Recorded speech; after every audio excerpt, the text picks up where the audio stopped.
بسم اللہ الرحمن الرحیم۔ مطالعہ پاکستان سیکنڈ ایئر۔ آج ہم نے چیپٹر 7 جو ہے اس کو سٹارٹ کرنا ہے۔ چیپٹر 7 کو سٹارٹ کرنے کے ساتھ ساتھ میں آپ سے شیئر کرتا چلوں کہ چیپٹر 7 میں جتنے بھی MCQs ہیں، شارٹ کویسچن اور لانگ کویسچن، سبھی جو ہمارا اسمارٹ سلیبس ہے اس میں شامل ہے۔ اب چیپٹر کو ہم سٹارٹ کرتے ہیں۔ چیپٹر کا ٹائٹل ہے اسلامی جمہوریہ پاکستان کی زبانیں۔ ہم اپنے خیالات کا اظہار زبان کے ذریعے اس لیے کرتے ہیں کہ زبان انسانی جذبات کے اظہار کا ایک قدرتی اور مؤثر ذریعہ ہے۔ اس سے ہم اپنے خیالات اور احساسات دوسروں تک پہنچاتے ہیں۔ کسی بھی زبان کی موجودہ شکل میں ایک طویل شعوری اور مسلسل محنت کا نتیجہ ہے۔ تو ابتدا میں جب ہم زبان کی بات کریں گے تو اس میں ڈفرینٹ کفیات تھی، لیکن آہستہ آہستہ یوں ہی معاشرے میں سوشل ایکٹیویٹیز بنی تو مخصوص علاقوں اور معاشروں کی زبانیں جو ہیں وہ اور بولیاں وہ ان کی شناخت بن گئی۔ اس میں جب ہم بات کرتے ہیں پاکستان کی، تو پاکستان میں چونکہ اس خطے میں اگر زبان کی ہم ہسٹری کی بات کریں تو ساؤتھ ایشیا میں، تو اس میں سب سے پہلے آریہ زبان بولتے تھے۔ اس کے بعد اسی زبان میں جو مختلف شاخیں ایران، افغانستان اور ڈفرینٹ لوگ آئے اور اس کی مزید شکلیں بن گئی، مثلا پنجابی، گجراتی، سندھی، کشمیری، آسامی، نیپالی اور اس کے علاوہ کوہستانی، فارسی، بلوچی اور پشتو ایرانی۔ تو یہ ڈفرینٹ جو لوگوں ایریا سے باشندے یہاں آ کے آباد ہوئے، وہ ساتھ اپنا کلچر اور زبانیں لائیں۔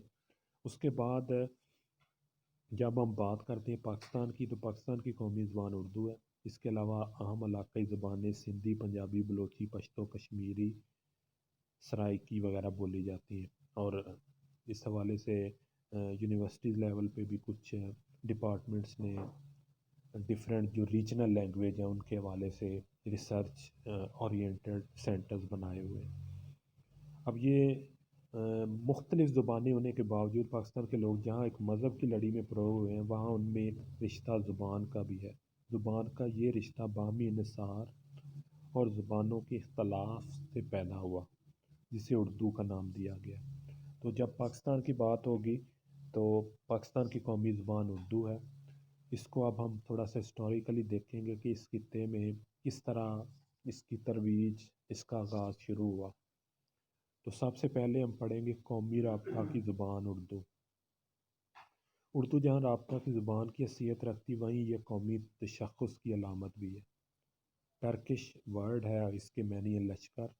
اور جنوبی ایشیا میں جب مسلمانوں کی حکومت مضبوط ہونے لگی تو اس کے بعد ڈفرینٹ ایریا سے جو لوگ ہیں انہوں نے یہاں پہ مائگریشن کی، یا ڈفرینٹ ایریا سے جو انویڈرز آئے، ان میں ایرانی تھے، ٹرکی تھے، دوسرے تھے۔ جب ان کے آنے کے بعد ہندوستان میں جو مغلیہ دور میں جو فوج تھی، اس میں جو لوگ تھے ان کی ڈفرینٹ لینگویجز تھی۔ ساری لینگویجز، زبانوں کو اکٹھا کرنے کے بعد ایک اردو لینگویج اشتراک اس کا ہوا۔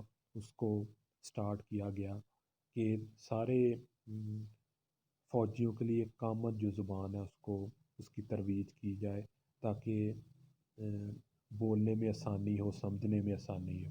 اس کے بعد 19ویں صدی کے جب ہم آغاز کی بات کریں گے تو اس میں اردو غزل اور نظم ان کا سٹارٹ ہوا۔ اردو غزل کا پہلا دیوان جو ہے وہ قلی قطب شاہ انہوں نے لکھا۔ اچھا، اس کے علاوہ ولی دکنی کا شمار کی ابتدائی جو شعراء ہیں اردو کے ان میں ہوتا ہے۔ انہوں نے اردو ادب کے حوالے سے مزید کام کیا۔ اس کے بعد اور شخصیات دامن، مرزا رفیق، میر تقی میر اور خواجہ میر در دلی دکن اردو کی مقبولیت کے حوالے سے بڑے مشہور سٹیز تھے۔ اس کے علاوہ لکھنؤ۔ اس سے جب ہم مزید آگے چلتے ہیں تو دو عام شخصیات انہوں نے بھی اردو کی ترویج کے حوالے سے، اردو نثر کے حوالے سے بڑا اہم کام کیا 19ویں صدی کے ابتدائی اشروں کی جب ہم بات کرتے ہیں۔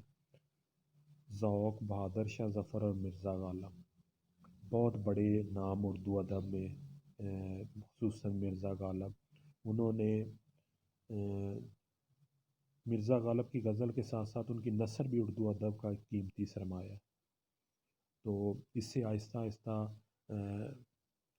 ڈفرینٹ انوویشنز اس لینگویج میں ہوتی رہیں، اور اس کے بعد 1857 کی جنگ آزادی کے بعد جب برصغیر کے مسلمانوں کے لیے مشکل ترین حالات تھے، معاشی، معاشرتی، سیاسی، سبھی سٹیجز پہ، تو ایسی صورتحال میں اردو ادب نے بڑا مثبت کردار ادا کیا، اور اس میں اس کی ترویج کرنے کے حوالے سے سر سید احمد خان نے اور اس کے رفقا نے، انہوں نے نظم اور نثر پر نئے تجربات کیے، نئی جدتیں اردو میں روشناس کرائیں، اور اسی زمانے میں مولانا حالی نے مسدس حالی، جس میں انہوں نے مسلم قوم کو جوڑا کہ اپنے عظیم ورثے کا احساس کریں۔ انہی ایام میں شبلی نعمانی نے بھی، انہوں نے بھی بڑا اچھا کام کیا۔ اب اس کو جب ہم مزید نیکسٹ سٹیجز پہ، جو نیکسٹ ادوار اس کا کہیں گے اردو کا، تو اس میں شاعر مشرق علامہ اقبال، انہوں نے اس لینگویج کی پروموشن کے حوالے سے بڑا اچھا کام کیا، اور اپنے اشعار کے ذریعے انہوں نے برصغیر پاک و ہند کے مسلمانوں کو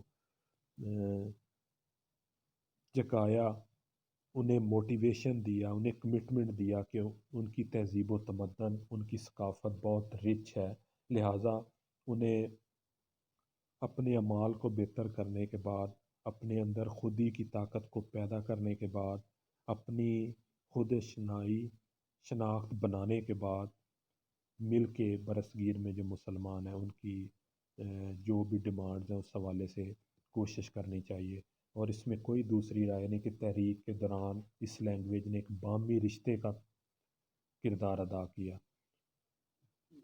بالکل حقیقت ہے کہ علامہ اقبال اپنی شاعری میں اردو اور فارسی دونوں پہ کام انہوں نے کیا، فارسی میں بڑی بکس لکھی، اردو میں بکس لکھی، لیکن جب ہم بات کرتے ہیں تحریک آزادی کے دوران، تو تحریک آزادی کے دوران اردو ادب نے ایک اعتماد دیا، اس کے ساتھ ساتھ اردو شاعری میں ناول نگاری، ڈرامہ نویسی، افسانہ نویسی، اور یہ ساری چیزیں ان ادوار میں آ چکی تھی۔